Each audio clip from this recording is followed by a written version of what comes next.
Bonjour, bienvenue sur le podcast Au fil des lunes. Je suis Claire Vigrimaud. Je suis hypnologue et professeure de yoga. Vous pouvez me retrouver sur le site clairviyoga.com, KLERVIYOGA.com, où je vous présente toutes mes activités.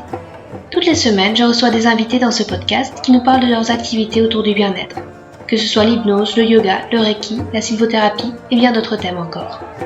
Alors sans plus attendre, voici l'épisode du jour. Dans cet épisode, je reçois Claire.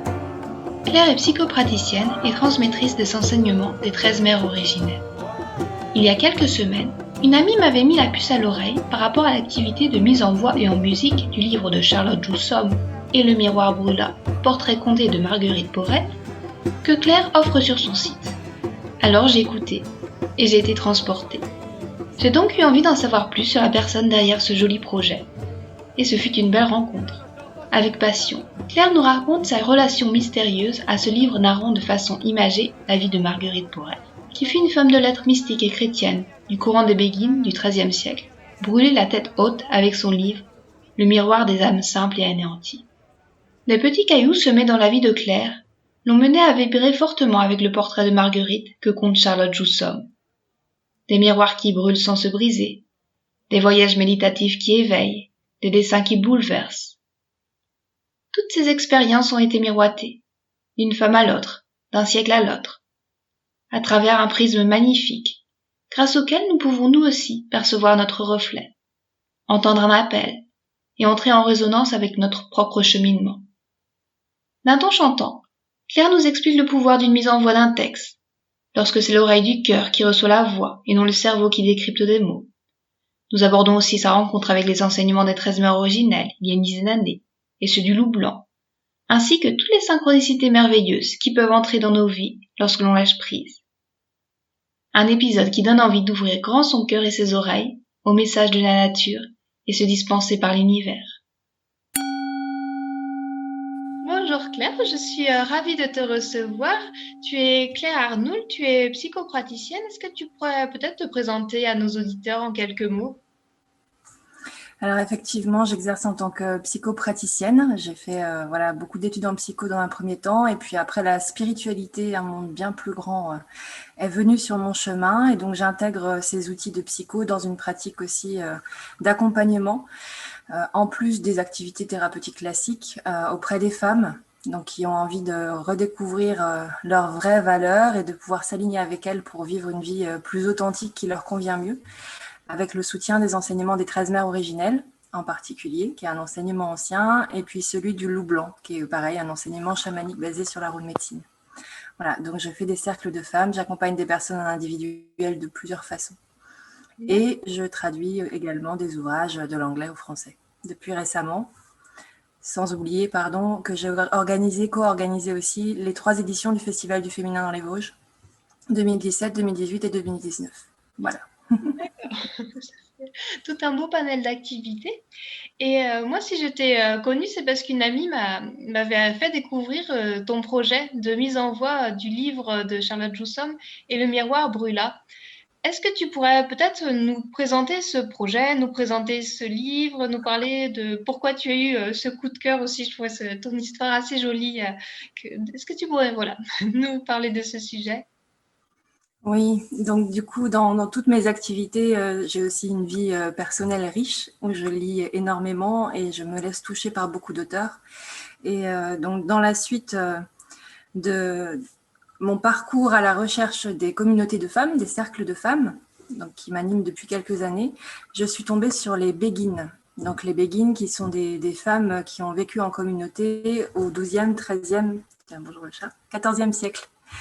Et c'est en tombant sur les histoires de Béguines que j'ai rencontré le livre de Charlotte Joussomme et Le miroir brûla, un portrait conté de Marguerite Porete. Donc ça, c'est le titre. Et Marguerite Porete est l'une de ces Béguines, en fait, qui a vécu au XIIIe siècle et qui a une vie spirituelle intense, en plus de faire partie d'une communauté de femmes. Bon, Minette. Et donc, ce qui m'a vraiment interpellée dans ce livre, déjà, c'est qu'elle parlait des sujets qui me tiennent profondément à cœur, vraiment la spiritualité vivante et incarnée, vécue. Et en plus, son parcours, effectivement, d'écrivain, L'écriture a toujours été très très importante pour moi et ça a été la première femme à avoir été brûlée pour ce qu'elle a écrit. Et son écrit parlait, donc c'est Le miroir des âmes simples et anéanties, le livre de Marguerite Porete, parlait de l'amour de Dieu, de l'amour du vivant, de sa quête spirituelle qui n'a pas plu du tout à l'Église, qui l'a considérée comme hérétique. Mais Marguerite Porete a choisi de laisser l'Église la condamner. Elle n'a jamais reconnu avoir fait d'erreur, elle ne s'est jamais confessée. Donc elle a eu le choix jusqu'au bout, en fait, de ne pas brûler, mais elle a préféré brûler avec son livre, la tête haute. Et voilà, tout ce qu'on a retenu d'elle dans l'histoire, c'est qu'elle est restée digne jusqu'à la fin. Et que c'est comme pour les pistes des larmes, ces épisodes assez tristes de l'histoire amérindienne, ce ne sont pas eux qui ont pleuré, c'est les gens qui les voyaient. Voilà, donc elle a ému les foules ce jour-là d'être aussi droite et alignée. Elle n'avait absolument rien à voir avec une victime.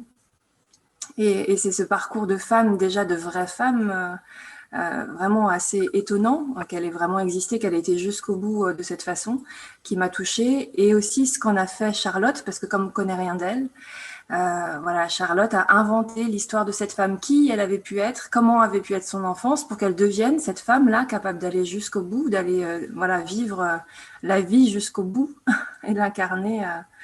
Et donc ça m'a vraiment profondément touchée. Et c'est ce que j'ai partagé à son auteur. Et du coup, j'avais l'élan de mettre en voix, de donner vie, en fait, de me laisser traverser par les mots de l'auteur, par la vie de Marguerite, comme me connecter du dedans, en fait, avec elle. C'était tellement fort que le lire ne me suffisait pas, que même après l'avoir lu, l'avoir partagé, ça revenait toujours me chercher. Je me suis dit, bon, il faut y aller, il y a un appel.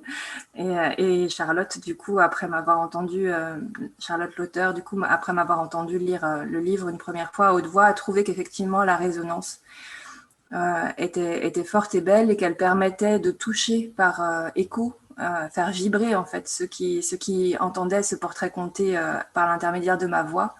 Et du coup, c'est devenu une mise en voix. Voilà, qu'on peut aussi appeler livre audio, mais qu'on préfère appeler mise en voix. Parce que du coup, c'est pas l'éditeur qui finance, c'est nous qui avons vraiment porté ce projet, créé de toutes pièces. Et donc, on l'appelle une mise en voix, qui a été agrémentée de chant et de musique, grâce à 2 artistes qui se sont joints au projet. Voilà. D'accord. Et pour faire connaître ce livre, c'est quoi qui t'anime? C'est la volonté justement de faire découvrir cette histoire ou alors d'ériger la personne au centre du livre comme modèle? C'est quoi un petit peu? C'est de transmettre ses valeurs? Alors, c'est rien de tout ça et tout peut-être en même temps, ça m'a juste trouvé.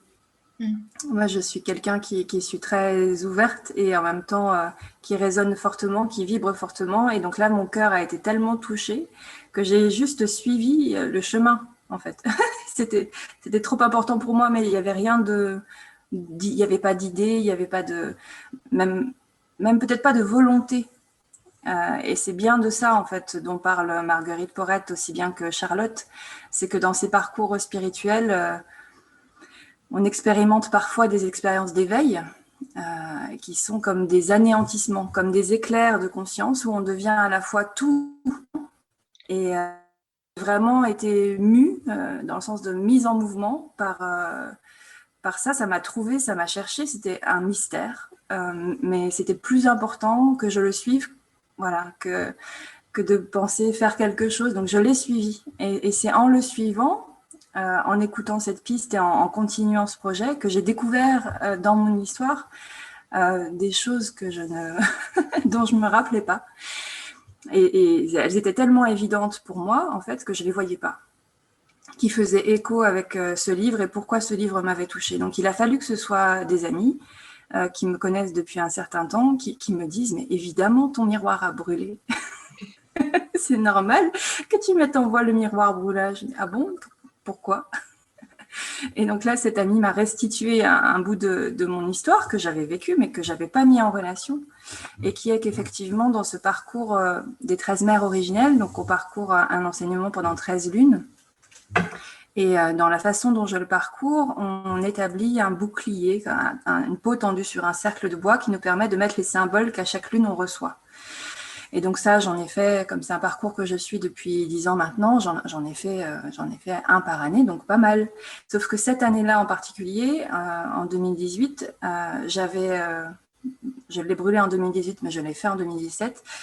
Donc il y avait un bouclier tendu sur une peau, mais avec un miroir rond en son centre, parce que dans ce cycle-là, je voulais me voir en face. Je voulais laisser tomber les faux semblants, les mirages, les illusions, et j'avais besoin de me regarder. Donc ma peau, la peau de mon bouclier avec mes symboles, me renvoyait l'image de la vérité, voilà, et non pas de ce que les autres voulaient voir. Et donc j'ai travaillé avec ça, avec cette authenticité.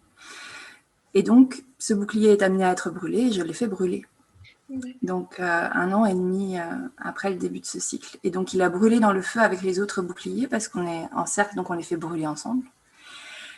Sauf que je ne sais pas pourquoi, je suis retournée dans le feu le lendemain matin et que le miroir était toujours là, entier, intact, alors que j'étais persuadée que le feu allait faire fissurer, éclater du verre, enfin parce que c'était un grand feu qui a duré des heures, voilà. Sauf qu'il était intact. Et je l'ai repris de ce feu, des cendres, donc il était couvert de flammes noircies, couvert de suie. Et donc je l'ai mis au centre d'un tableau de vision ensuite que j'ai fait, qui est devenu le support de toute une année de chemin. Donc là, cette fois-ci, avec le loup blanc, qui est un autre parcours chamanique. Et j'en ai fait le centre et j'écris dessus à la plume amour, en plein sur le miroir. Il était à la fois ombre et lumière, vu qu'il y avait le côté réfléchissant et le côté noirci avec la suie. Et autour de ce miroir se déployaient toutes les dimensions, donc les dimensions de l'Est, du Sud, de l'Ouest, du Nord, du Centre. Et c'est devenu le soutien de 2 ans de cheminement personnel et spirituel. Et c'est seulement en 2020, donc 1 an après la fin de ce cycle, que le miroir qui a brûlé est venu à moi sous forme d'un livre. Et c'était tellement gros, tellement énorme en fait. Tout ce que ce cycle a changé dans ma vie, d'avoir ce miroir brûlé au centre, enfin, avec ce mot amour, qui est exactement le centre de l'œuvre de Marguerite, que je ne l'avais pas vu. Je l'avais pas vu.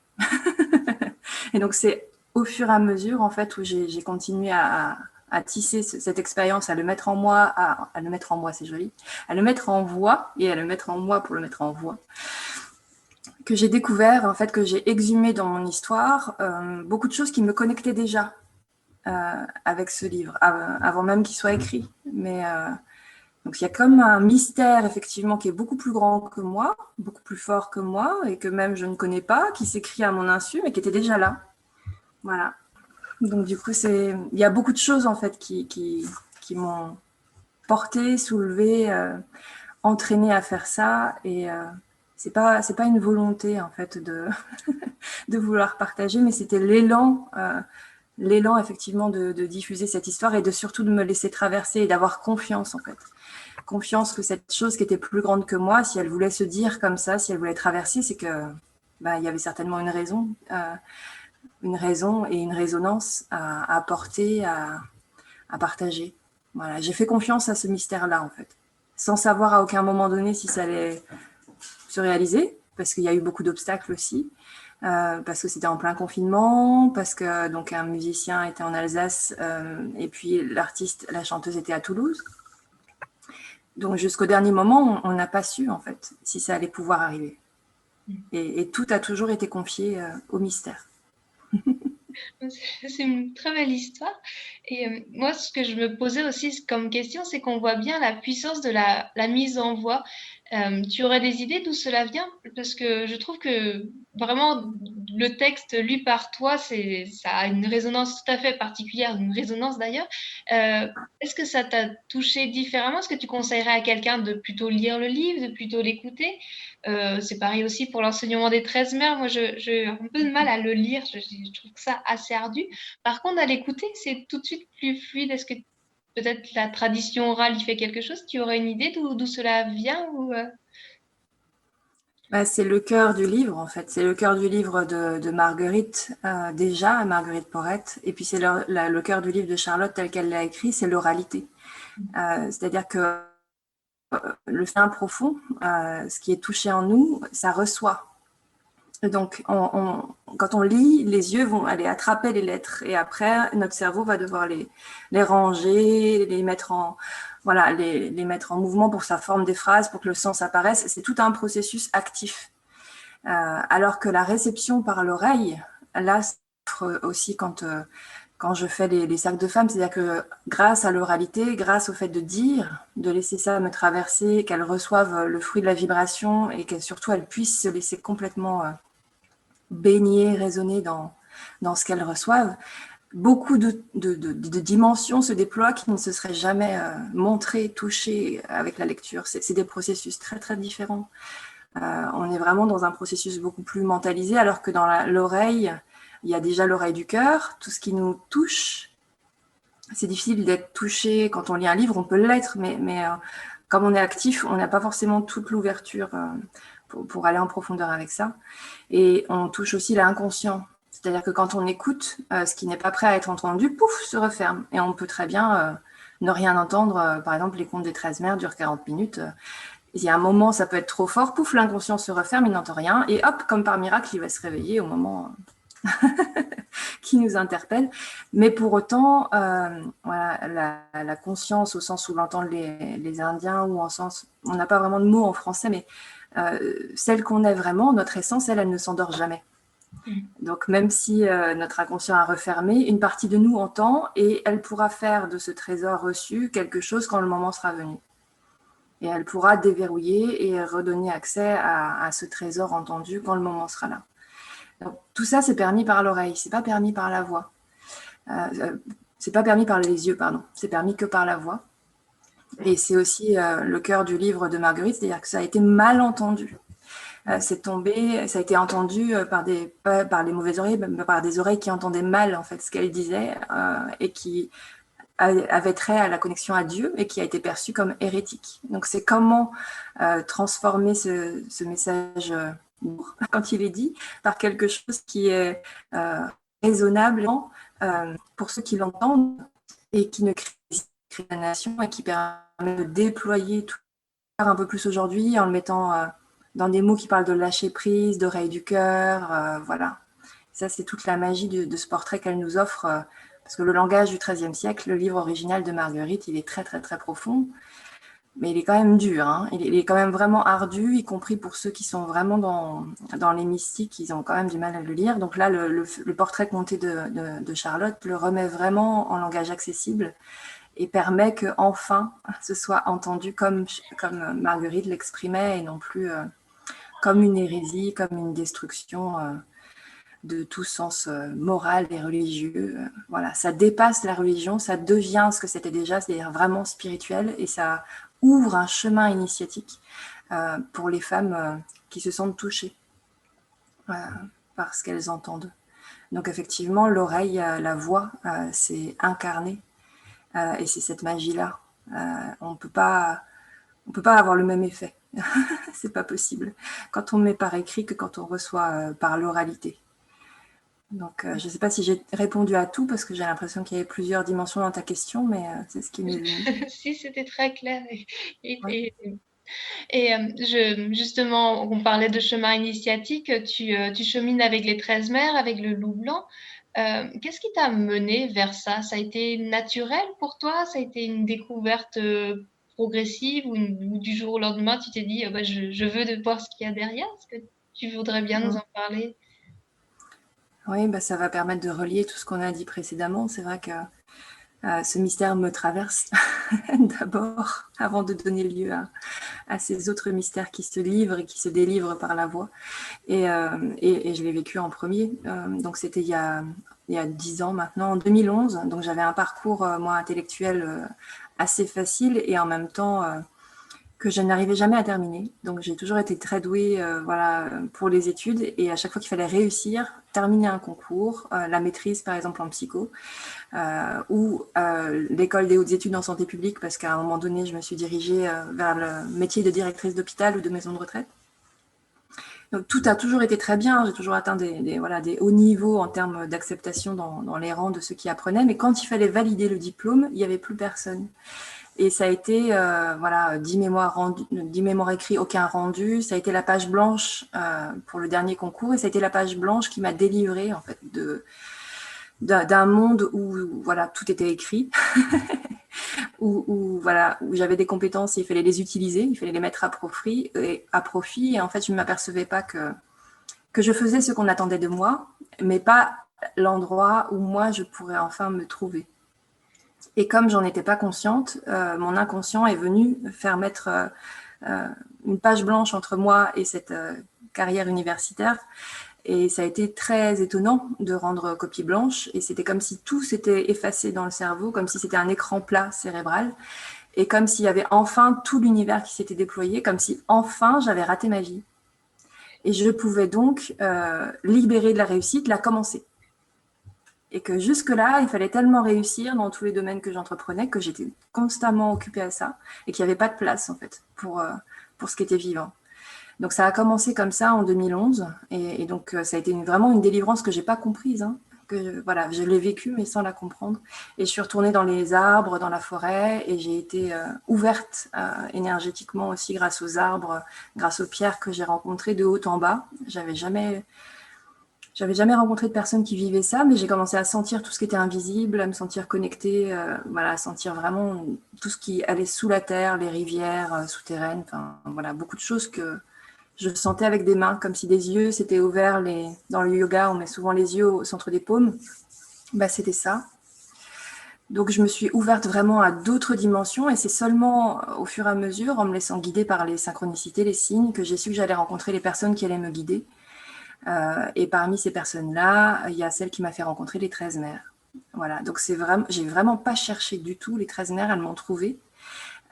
Et c'est vraiment par résonance, par vibration, par écho, par le chemin du cœur, en fait, qui s'est complètement déployé une fois que le cerveau a enfin fait son écran plat, que j'ai découvert tout ce qui m'attendait. Mais je n'ai pas choisi, en fait. J'ai vraiment été trouvée. Ça m'a trouvée parce que j'avais enfin l'espace pour. Et après, bah, j'ai suivi le fil, j'ai appris, j'ai écouté. Et puis, c'était tellement fort que j'ai commencé à transmettre. Et je ne me suis pas arrêtée, en fait, depuis ces 9 ans, d'apprendre, d'évoluer, de retransmettre et de créer un cocon de sécurité, d'écoute, de parole pour permettre à ceux qui, comme moi, se seraient égarés dans la vie telle qu'on croit qu'elle est, pourraient commencer à déployer quelque chose de plus profond et trouver vraiment leur chemin, un chemin qui ne les priverait pas en fait de leur épanouissement et de leur accomplissement profond. Voilà. Et tu as vu des transformations profondes avec les femmes que tu accompagnais, avec ces 13 mères? Oh oui. Oui, c'est toujours assez étonnant vraiment de voir à quel point, alors pas forcément toutes, parce que c'est comme tout, 13 mois c'est long, mais parfois c'est pas assez pour certaines femmes, et certaines reviennent, refont plusieurs cycles, ou parfois ça sème des graines qui vont germer peut-être plus tard à un autre moment, mais il y a toujours des changements, et pour certaines, ils sont énormes, ils sont colossaux, et ils entraînent des changements de vie très importants parce que c'est juste ce dont elles avaient besoin à ce moment-là pour se relier de nouveau à elles-mêmes. Et le fait de retrouver leur connexion avec elles-mêmes leur permet enfin de poser les actes dans leur vie qui attendaient depuis longtemps parfois, très très longtemps. Et il n'est jamais trop tard en fait pour commencer ce premier pas. Donc il y a des femmes de tous les âges, vraiment. Et très souvent je suis la plus jeune. D'ailleurs je suis encore la plus jeune cette année. Ce qui est assez étonnant et je les remercie toujours d'avoir cette humilité-là et d'entendre alors que c'est elle qui devrait être à ma place et c'est moi qui devrais écouter. Voilà. Et en tout cas, à tous les âges, elles peuvent commencer ce cheminement et dans les quelques vidéos que j'ai mises sur la voie des 13 mères, il y a quelques partages qui peuvent donner un aperçu d'à quel point ça peut changer leur vie si c'est le moment pour elles, si elles en ont envie, parce que ça peut très bien aussi ne pas être possible de tout changer et ça peut ne pas être souhaitable non plus. Donc ce qui est prêt se déploie, ce qui n'est pas prêt attend et est labouré, est ensemencé et quand ce sera le moment, ça germera. C'est quelque chose de très très doux, très soutenant, les processus des 13 mères qui sont vraiment une portance. Alors que dans le loup blanc, par contre, là, ça demande vraiment du masculin, ça demande un engagement, ça demande de la persévérance, de la discipline. Donc, c'est vraiment un chemin très, très différent. Et c'est après beaucoup d'années des 13 mères que j'ai eu besoin, moi, d'aller vraiment expérimenter le masculin, d'aller semer des actions, d'aller trouver des actes, d'aller vraiment expérimenter cet alignement dans la matière.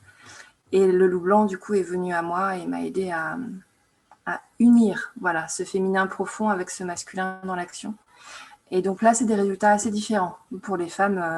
Voilà, c'est des parcours uniques, comme celui de Marguerite aussi, avec le chemin plus de foi, et donc qui est un petit peu relié à un cheminement chrétien, même si du coup, Dieu, c'est le vivant, c'est la vie, en fait, l'univers.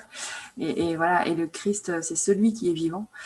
Donc, on peut très bien dépasser, en fait, les vocabulaires, les noms qu'on met sur les choses. Au fond, c'est toujours la même chose. Au fond, c'est toujours voilà, une alliance, en fait, avec ce qui nous dépasse et une réalisation dans la matière à partir de là. Donc, voilà, oui, effectivement, c'est très, très, très étonnant et très, très beau, et ça ne s'arrête jamais. C'est toujours plus beau d'année en année, et voilà, à chaque fois, c'est un étonnement, parce qu'on se dit, mais si ça commence comme ça, comment l'année va se terminer? C'est pas possible. Je ne peux pas vivre autant de beauté, de synchronicité, mais où ça va s'arrêter? Et ça ne s'arrête pas. C'est vrai que ça donne envie et moi je me posais la question si jamais une femme vient te voir et qu'elle se sent peut-être un petit peu perdue, qu'elle aurait envie de suivre un enseignement ou peut-être de s'ouvrir à une médecine différente, qu'est-ce que tu lui conseillerais? D'aller vers les 13 mers, vers le loup blanc ou peut-être complètement autre chose, d'attendre qu'elle se fasse trouver? Ce serait quoi ton conseil à lui donner? Ça dépend de chaque femme.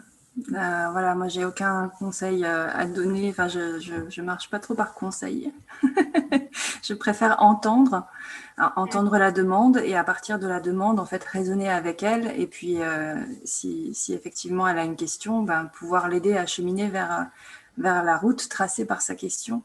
Mais on ne peut déployer que ce qui est là et que ce qui est demandé. Donc, j'ai pas de conseils dans l'absolu, et ce qui est valable pour l'une ne sera pas valable pour l'autre. Le moment dans lequel elle est ne sera pas forcément celui auquel elle sera dans un an.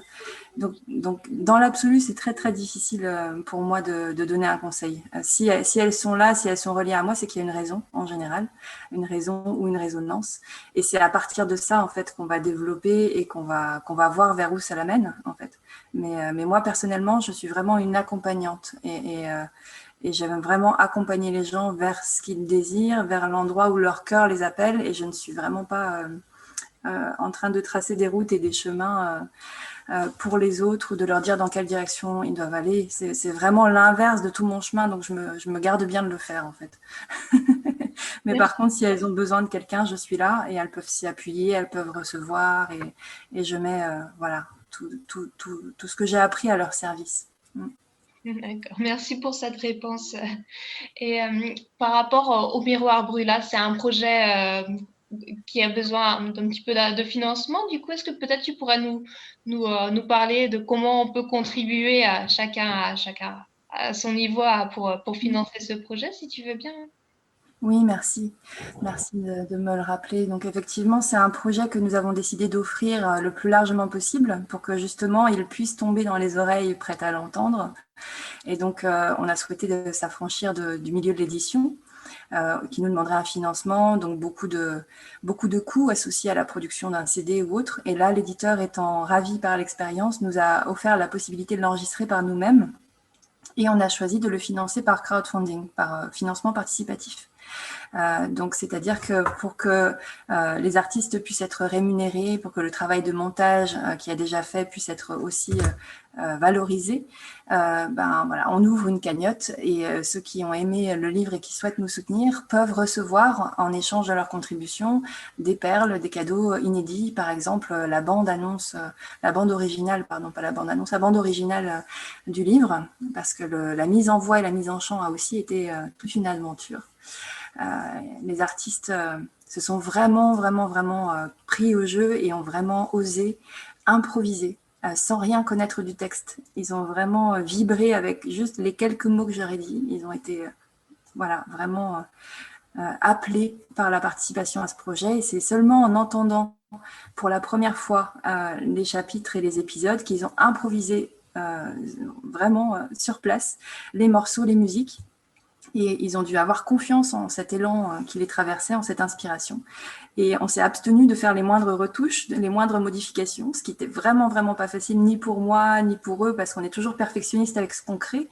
Mais comme l'intention était vraiment d'être vivant, de capter toute la profondeur et de la restituer avec notre humanité, avec notre humilité, avec nos limites, avec notre perfectibilité, et bien du coup, voilà, tout a été offert dans cette qualité comme ça de résonance et de vivant.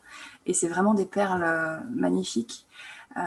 Et donc voilà, parmi les choses qui peuvent être offertes aux contributeurs, c'est la bande originale de tous les morceaux, séparés du texte, parce que c'est pas le cas quand ils sont diffusés, ils sont entrecoupés de musique et de texte. Donc là, ça leur permet d'écouter vraiment comme ils écouteraient un CD. Voilà, il y a aussi le livre dédicacé par l'auteur, qui fait partie des contributions. Donc voilà, s'ils sont intéressés, ils peuvent nous découvrir sur LOASO et en se référant à la page Facebook et le Miroir Brûla, ou la chaîne YouTube et le Miroir Brûla aussi. Voilà. Et puis ils tomberont sur notre page LOASO. Si ça leur plaît, s'ils ont envie de contribuer, voilà, ils pourront soutenir les généreux créateurs, co-créateurs et donateurs de cette expérience sonore. D'accord, merci beaucoup Claire. Et une question aussi que j'aime bien poser à mes invités. Toi, personnellement, sur quoi te porte ta curiosité en ce moment? Tu as d'autres projets à venir? J'imagine que ça a dû demander aussi beaucoup d'énergie, ce beau projet, mais tu as peut-être d'autres choses en tête? Ah, ça ne finit jamais, effectivement. Mais ça me demande effectivement beaucoup de temps pour le moment de rester dans l'aventure de Marguerite, parce que tous les vendredis, du coup, un nouvel épisode sort du 21 mars au 21 juin. Donc, je suis toujours très, très, très reliée à Marguerite, et en m'occupant de ça, je découvre encore des niveaux de profondeur insoupçonnés. Et sinon, je m'intéresse aussi beaucoup aux expériences de transe. Voilà, aux expériences de transe qu'on peut vivre quand on a un chemin spirituel. Donc effectivement, il y a l'expérience mystique, l'expérience d'illumination, mais il y a parfois aussi des expériences de transe répétées qui sont connectées plus au chamanisme, plus à d'autres parcours voilà, de teinte un peu plus animiste, voilà, et qui sont finalement la même chose que ce que décrit Marguerite dans un langage chrétien, qui sont parfois encadrés par des traditions, par des rituels, mais que parfois on expérimente dans sa vie sans savoir ce que c'est, et qui sont des montées d'énergie, des montées de Kundalini ou des choses comme ça, et qui peuvent mener vers des secteurs psychiatriques, alors que bien accompagnés, il n'aurait aucune raison en fait de donner lieu à ce genre d'enfermement dans des institutions. Donc voilà, en ce moment, je suis sur cette recherche à la frontière des mondes, cette ligne de crête à la frontière des mondes, entre folie, santé, folie et santé mentale, entre le physique, le psychique et le spirituel. Et particulièrement par ce sujet à propos des offertes par des possibilités de guérison. Merci pour tous ces beaux projets, Claire. Et on mettra toutes les notes de l'épisode pour t'aider dans ce financement et puis pour te suivre aussi. Peut-être donner ton site web si les auditeurs veulent te retrouver.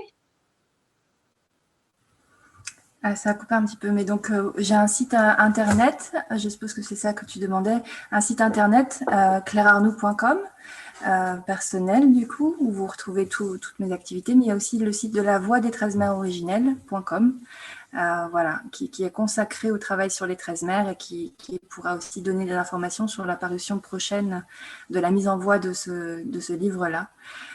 Voilà, donc il y a ces deux sites auxquels vous pouvez vous référer, et sur le mien, vous retrouverez encore une fois les références au miroir si jamais vous n'avez pas trouvé des pages YouTube ou Facebook. D'accord, merci beaucoup Claire, et puis merci pour tous tes partages, merci pour toute ton énergie, pour cette belle discussion. Merci à toi de m'avoir invitée et de partager pour que voilà, cette mise en voix puisse rejoindre tous les cœurs et toutes les oreilles qui l'attendent. Merci à Claire pour cette conversation. Vous trouverez toutes les notes de l'épisode sur le site claireviyoga.com à la rubrique podcast. J'en profite aussi pour vous dire que mon livre 12 promenades au clair des lunes est maintenant disponible. De la lune du loup à la lune des longues nuits, Cet ouvrage présente les 12 lunes de l'année selon leur nom traditionnel, en les colorant d'intentions propres à l'énergie changeante de la nature et des saisons qui passent. 12 promenades qui invitent à l'introspection et à la poésie. S'accordant avec l'ambiance qu'évoque le nom de ces lunes ainsi baptisées par les Amérindiens, un thème particulier est décliné pour chaque lunaison.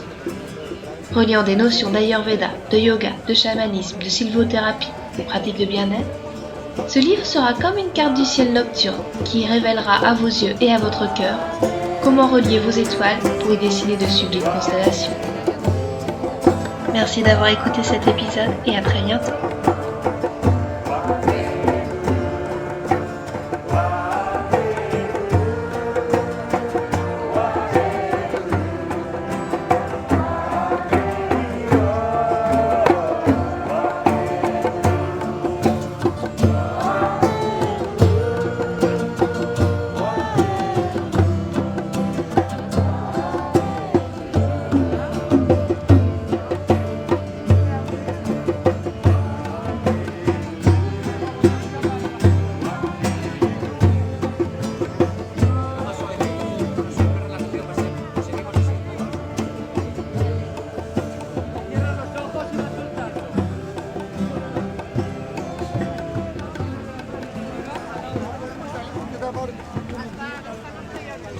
La